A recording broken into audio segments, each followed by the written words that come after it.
नमस्कार दोस्तों। एसटेट का एग्जाम आने वाला है। आपके एसटेट के एग्जाम की आप उम्मीद करते हैं कि आप अच्छी तैयारी कर रहे होगे। ठीक है, तो आपको हेल्प हो जाएगी, थोड़ा सा सहायता हो जाएगी।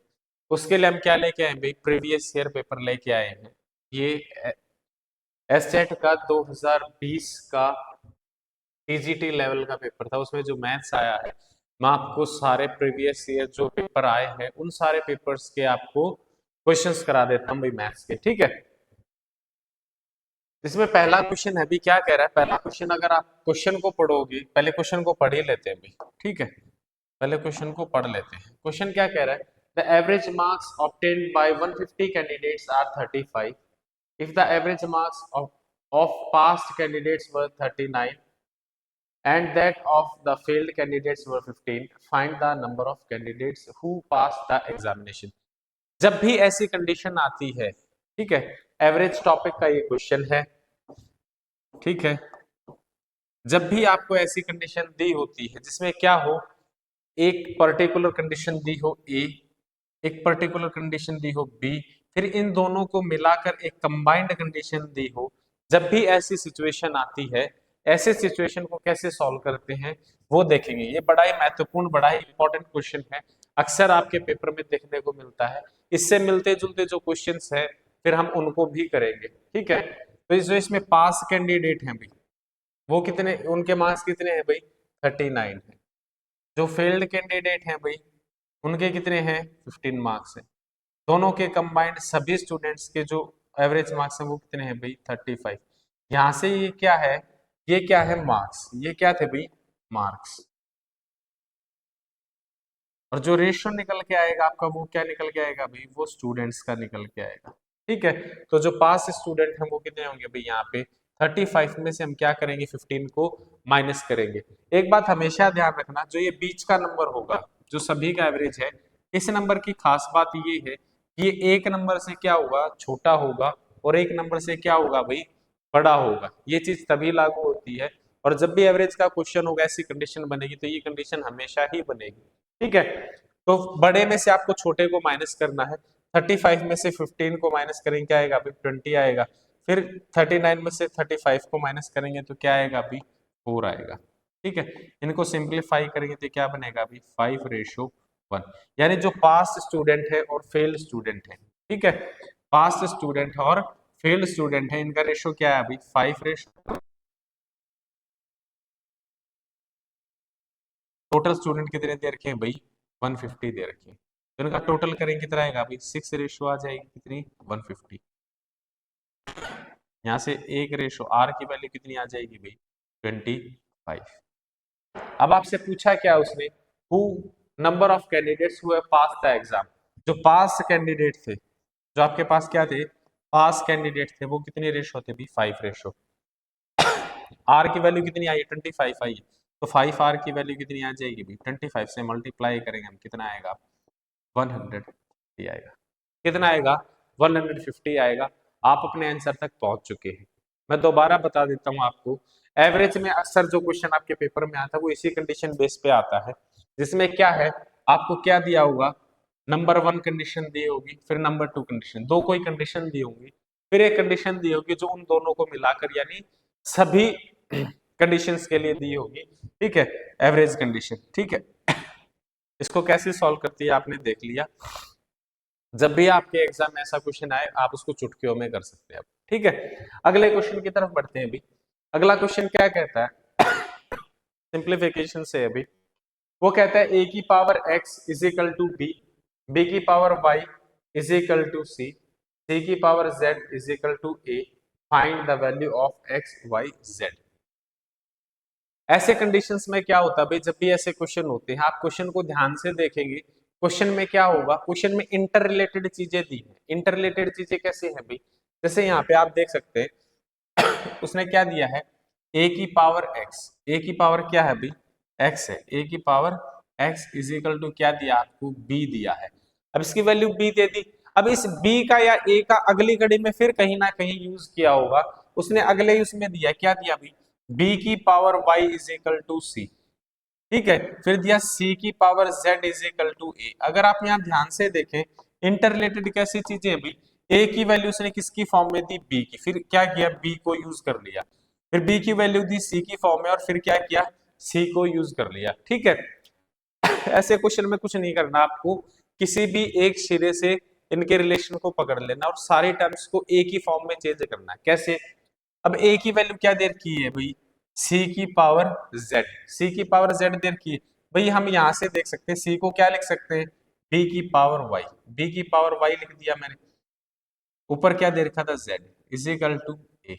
ठीक है भाई, ये क्या है, पावर के ऊपर पावर है तो ये क्या हो जाएंगी, मल्टीप्लाई हो जाएंगी, यानी बी की पावर वाई इंटू में जेड इज इक्वल टू क्या बन जाएगा, ए।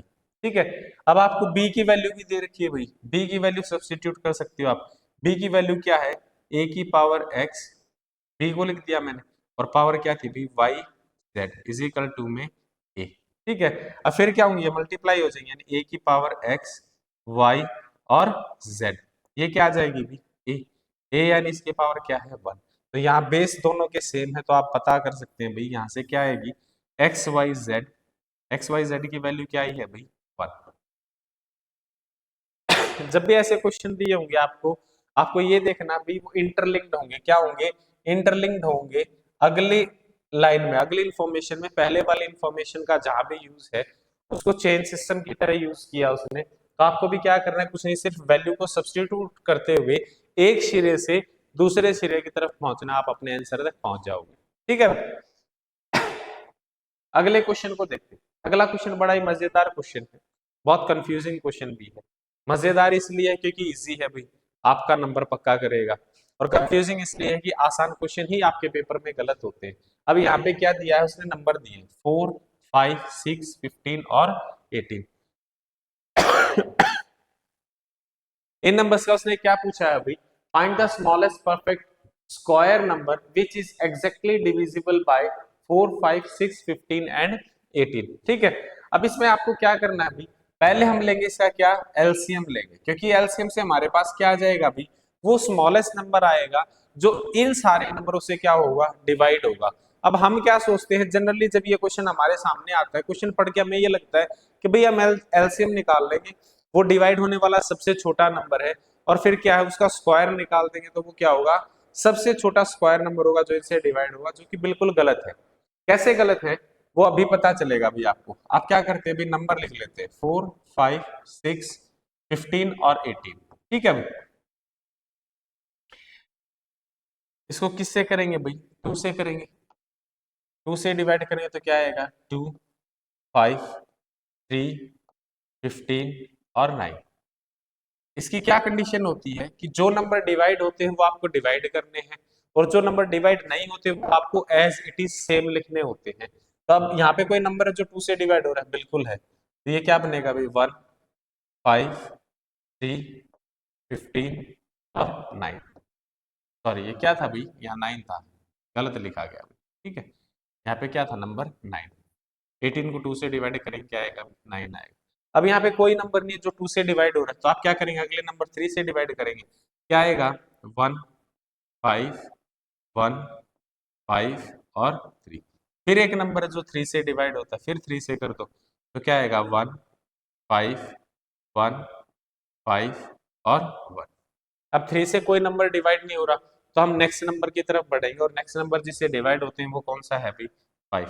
तो यहाँ पे क्या आएगा भाई, 1 1 1 1 और 1। जब तक नीचे सारे नंबर क्या नहीं हो जाए, 1 में कन्वर्ट नहीं हो जाए, आपको तब तक डिवाइड करते रहना है। जब आप इनके फैक्टर्स को देखेंगे तो फैक्टर्स क्या बने हैं भाई, 2 multiplied by 2 multiplied by 3 multiplied by 3 multiplied by 5। ये क्या आ गया आपका, एलसीएम आ गया, यानी वो छोटा नंबर जो क्या होगा, इन सभी नंबर से डिवाइड होगा। इसका मतलब क्या है भाई, इस नंबर से जो भी नंबर इसके जो मल्टीपल होंगे, जैसे इसके टेबल में जो भी नंबर आएंगे वो सारे नंबर भी क्या होंगे, इन नंबरों से क्या होंगे, डिवाइड। अगर मैं इसको 2 से मल्टीप्लाई करना तो भी क्या होगा, वो नंबर इन नंबरों से क्या होगा भी, डिवाइड होगा। अब इस नंबर को हमने क्या कर रखा है, फैक्टर्स के रूप में खोल के लिख रखा है। ठीक है, स्क्वायर का मतलब क्या होता है कि उसी नंबर को 2 बार गुना करना होता है। अगर हम यहाँ देखें, 2 को हमने कितनी बार गुना कर रखा है, यहाँ पे 2 बार, 3 को भी कितनी बार गुना कर रखा है, 2 बार, लेकिन 5 को कितनी बार गुना किया अभी? सिर्फ एक बार। अगर मैं इसे 5 से गुना कर दूं, इस नंबर को क्या करूं, 5 से गुना कर दूं इस नंबर को, तो ये नंबर क्या बन जाएगा अभी? परफेक्ट स्क्वायर बन जाएगा। ठीक है, अगर आप इन्हें गुना करेंगे क्या आएगा अभी? 2 इंटू 2 4, 4 इंटू 3 12, ऐसे मल्टीप्लाई करेंगे तो ये नंबर क्या आएगा अभी? 800, सॉरी, ये नंबर क्या बनेगा अभी? सॉरी, ये नंबर बनेगा अभी 900। नंबर क्या बनता है अभी? 900, जो कि आपका आंसर। ठीक है, अगले क्वेश्चन की तरफ बढ़ते हैं। अगला क्वेश्चन क्या कहता है? ये भी सिंप्लीफिकेशन का क्वेश्चन है। क्वेश्चन को ध्यान से देखिए भी, क्या दिया है? √5 की पावर दी है कुछ, मल्टीप्लाइड बाय √5 की पावर अगेन आपको कुछ दी है। यहाँ पे आप देखते ही आपको एक बात साफ साफ नजर आ रही होगी, दोनों ही नंबर में क्या है, जो बेस वैल्यू है वो सेम है। और जब भी बेस वैल्यू सेम होती है और नंबर क्या होते हैं, मल्टीप्लाई में होती है, तो उसकी पावर क्या हो जाती है भाई? ऐड हो जाती है। तो आपको क्या करना है, इनकी पावर्स को ऐड करना है। क्या करना है भाई? पावर को ऐड करना है। √5, इसकी पावर क्या हो जाएगी? ऐड हो जाएगी भाई, -5/2 प्लस माइनस का क्या है? 3/2। एलसीएम क्या आएगा अभी? 2 आएगा। इसको यहाँ पे सॉल्व कर लेते हैं पहले। ठीक है, इसको सॉल्व करेंगे तो क्या आएगा अभी? इसका एलसीएम 2 आएगा। क्लियर है यहाँ तक? एलसीएम 2 आने के बाद क्या आएगा? ये -5 प्लस में -3। भाई माइनस को प्लस से मल्टीप्लाई करेंगे क्या आएगा? माइनस आएगा।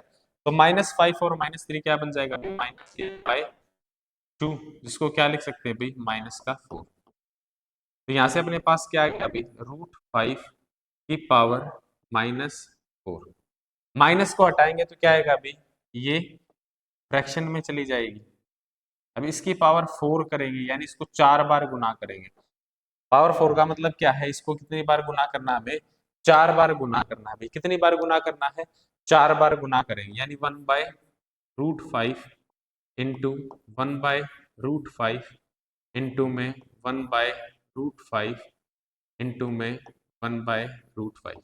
भाई √5 को √5 से गुना करेंगे क्या आएगा? 5 आएगा। यहाँ पे भी √5 को √5 से गुना करेंगे क्या आएगा? 5 आएगा। और 5 को 5 से मल्टीप्लाई करेंगे तो क्या आएगा अभी? 25 आएगा। तो आपका आंसर क्या आता है? 1/25 आता है। क्लियर है भाई? जो ऑप्शन नंबर ए में दिया। तो यहां से एक नई बात पता चली अभी हमें, क्या कि a की पावर अगर x हो इंटू में a की पावर क्या हो? y हो, तो इसको क्या लिख सकते हैं? a की पावर x प्लस y लिख सकते हैं। इस बात को नोट कर लीजिएगा, ये प्रॉपर्टी आपके पेपर में यूज होती है। ठीक है, अगले क्वेश्चन की तरफ बढ़ते हैं। अगला क्वेश्चन क्या कहता है? Sum of a money doubles itself in 15 years at compound interest, in how many years it will become 8 times the same compound interest rate. ठीक है, उसने कहा कि भाई 15 साल में कोई धन कितना हो जाता है? 2 गुना हो जाता है। अब उस धन को कितना गुना करना है? 8 गुना करना है। तो ये पूछा कि समय कितना लगेगा। ऐसा क्वेश्चन अक्सर आपके पेपर में आता है, और जब भी ऐसा आएगा आपको क्या करना होता है भाई? यहाँ पे आपको सबसे पहले देखना है भाई कितना गुना हो रहा है। क्या देखना है? कितना गुना हो रहा है। यहाँ पे कितना गुना हो रहा है भाई? 2 टाइम्स हो रहा है। स्टार्टिंग में कितना हो रहा है? 2 गुना हो रहा है। अब कितना गुना करना है भाई? 2 गुना से कितना गुना करना है? 8 गुना। इसको क्या लिख सकते हैं भाई? 2 की पावर 3 लिख सकते हैं। 8 क्या बनेगा भाई? 2 की पावर 3 लिख सकते हैं। 8 को क्या लिख सकते हैं? 2 की पावर 3। और जो ये पावर बनेगी ये आपका क्या होता है अभी? इसको टाइम से मल्टीप्लाई करना होता है। क्या करना होता है? Multiply by time. टाइम कितना लग रहा था अभी आपको? 15 साल। तो 15 को जब हम 3 से गुना करेंगे तो क्या आएगा अभी? 45। आपको कोई लंबी चौड़ी कैलकुलेशन करने की जरूरत नहीं है, छोटी सी बात याद रख लेना भाई, जितना गुना हो रहा है, 2 गुना हो रहा है, तो उसकी पावर बनेगी। ठीक है, कितना गुना हो रहा था? वो 2 गुना। अब कितना गुना करना? 8 गुना। तो 2 की पावर बन रहा है, कितना बन रहा है? 2 की पावर 3। ठीक है, तो जो ये 3 है, जो ये पावर आएगी, इसको क्या करना भाई? मल्टीप्लाई करना होता है किससे? गिवन टाइम से। कितने टाइम में 2 गुना हुआ? 15 साल से। तो 15 को 3 से गुना करोगे, आपके पास आंसर क्या आएगा? 45 आएगा। आपको कोई लंबी चौड़ी कैलकुलेशन करने की जरूरत नहीं, आप ऐसे क्वेश्चंस को आगे से बिना पेन के भी कर सकते हैं। अगले क्वेश्चन की तरफ बढ़ते हैं। अगला क्वेश्चन बड़ा ही बेसिक क्वेश्चन दे रखा है। 25 man can reap a crop. Reap मतलब क्या होता है? काट देना होता है। फसल को काट देते हैं कितने दिन में? 60 दिन में। In how many days will 10 man reap the crop. ठीक है, क्वेश्चन भले बहुत इजी है लेकिन थोड़ा सा कंफ्यूजिंग है। कंफ्यूजिंग कैसे है? आपने एक चीज पढ़ी होगी, यूनिटरी मेथड, एकाकी नियम। एकाकी नियम में क्या होता है, हम जब एक की वैल्यू निकालते हैं, एक यूनिट की वैल्यू निकालते हैं, तब हम क्या करते हैं भाई, डिवाइड करते हैं। लेकिन यहाँ पे ऐसा नहीं है। टाइम एंड वर्क में ये चीज थोड़ी सी उल्टी होती है। उल्टी कैसे होती है? अब उसने कहा भाई 25 जो मैन है, 25 जो मैन है वो रीप कर देते हैं, यानी काट देते हैं फसल को कितने दिन में भाई, 60 डेज। कितने दिन में? 60 डेज में।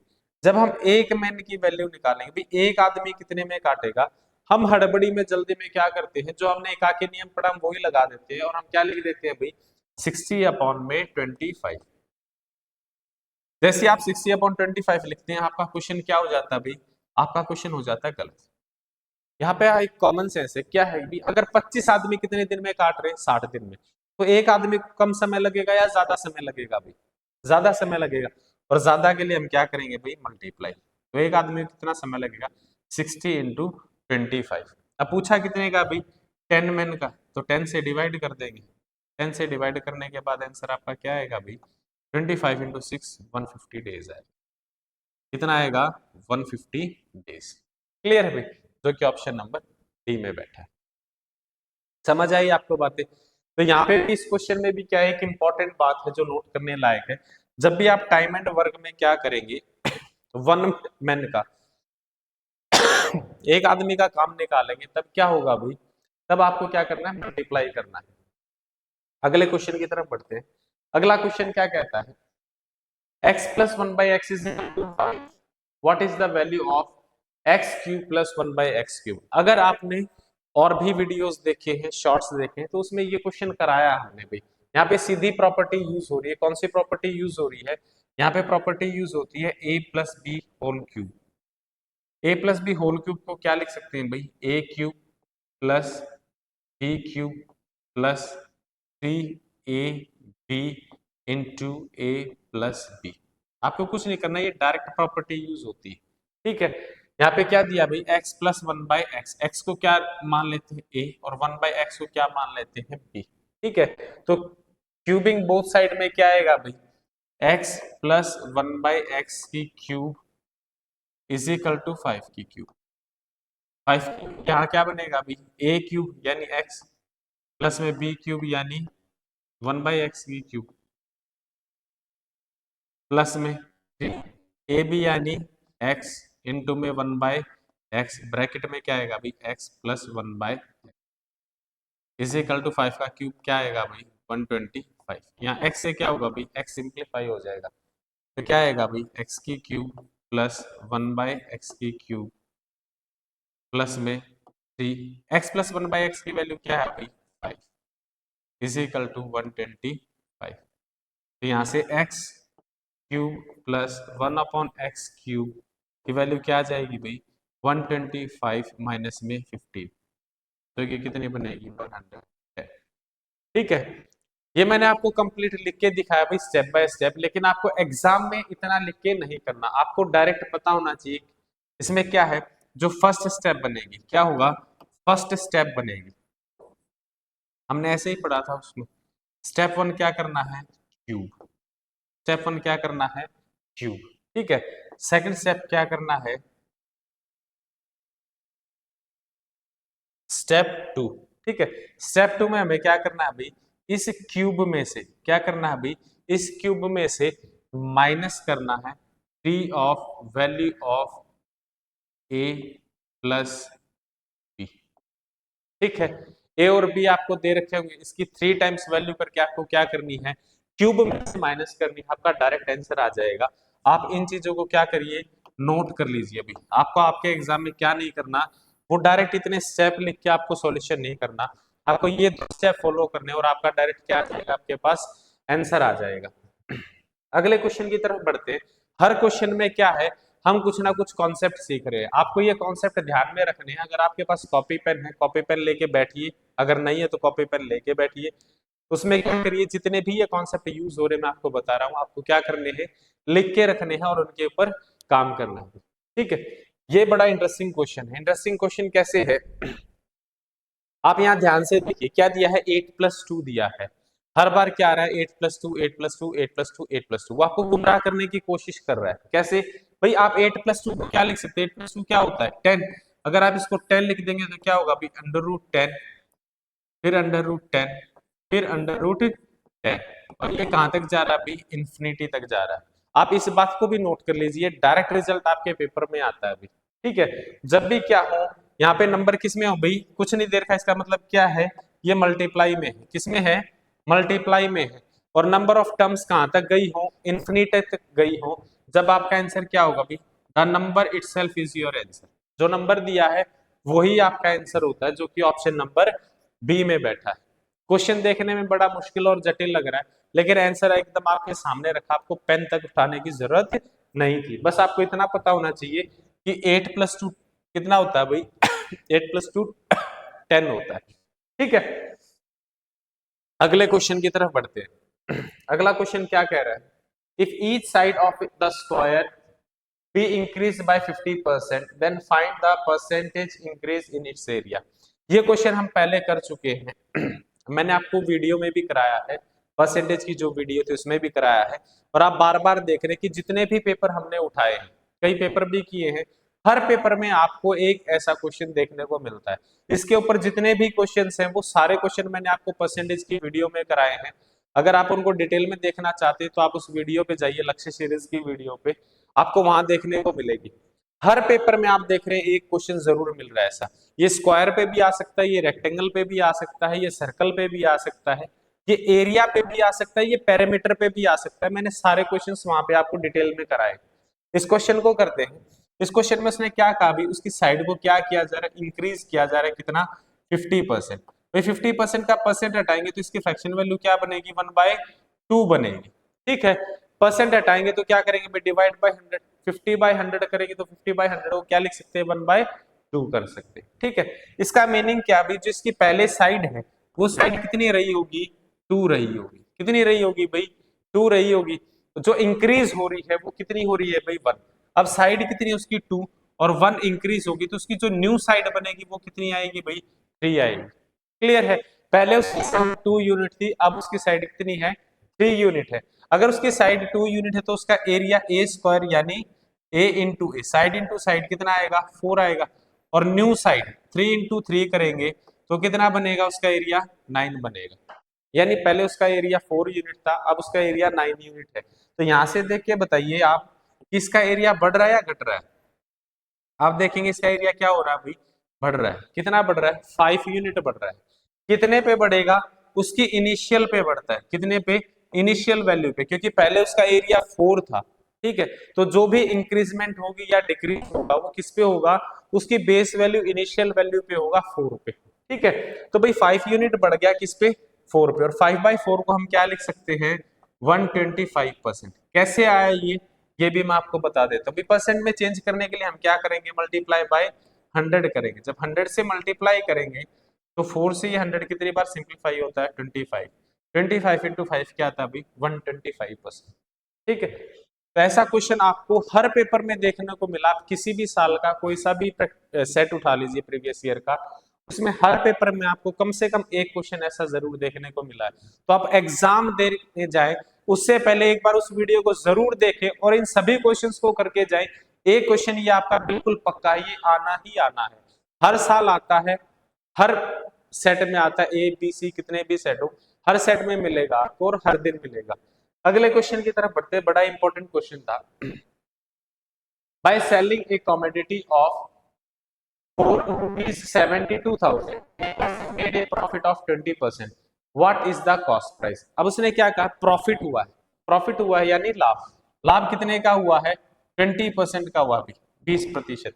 अगर इसका प्रतिशत हटाएंगे, परसेंट हटाएंगे तो क्या करेंगे, डिवाइड बाय 100 करेंगे, और फिर 20 से अगर 100 को काटेंगे तो क्या बनेगा भाई, 1/5।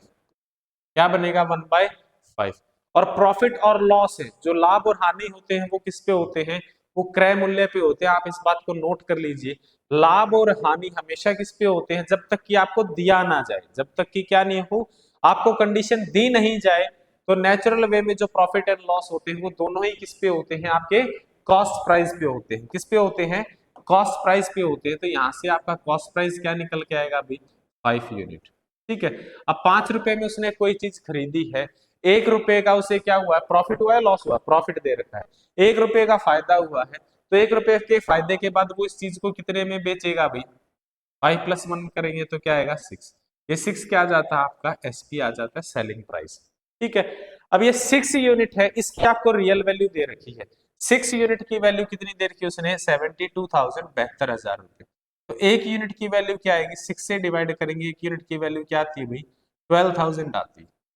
ठीक, आपसे पूछा क्या है, cost price of the community, cost price कितने यूनिट था, 5 यूनिट, एक यूनिट की वैल्यू कितनी है, 12,000 है, तो 5 यूनिट की वैल्यू कितनी आएगी, 12,000 को जब हम 5 से गुना करेंगे तो कितना आएगा, 60,000 रुपये आएगा, कितना आएगा, 60,000 रुपये आएगा। यही आपके ऑप्शन ए में बैठा है, यही आपका आंसर है, बिल्कुल सही है।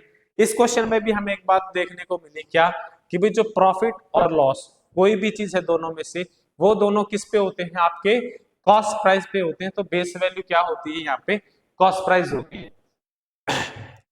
ऐसे ही कुछ क्वेश्चंस हम आपको अगली वीडियो में कराएंगे, आपके प्रीवियस ईयर के सारे क्वेश्चंस आपको आपको करवाएंगे। जितने दिन शेष है हर दिन हम क्या करेंगे, प्रीवियस ईयर के पेपर के क्वेश्चंस करेंगे, इससे आपको पता चलेगा भी जो आप पढ़ रहे हैं उसमें से आपके एग्जाम में क्या क्या आ रहा है। ठीक है, धन्यवाद, जय हिंद, जय भारत।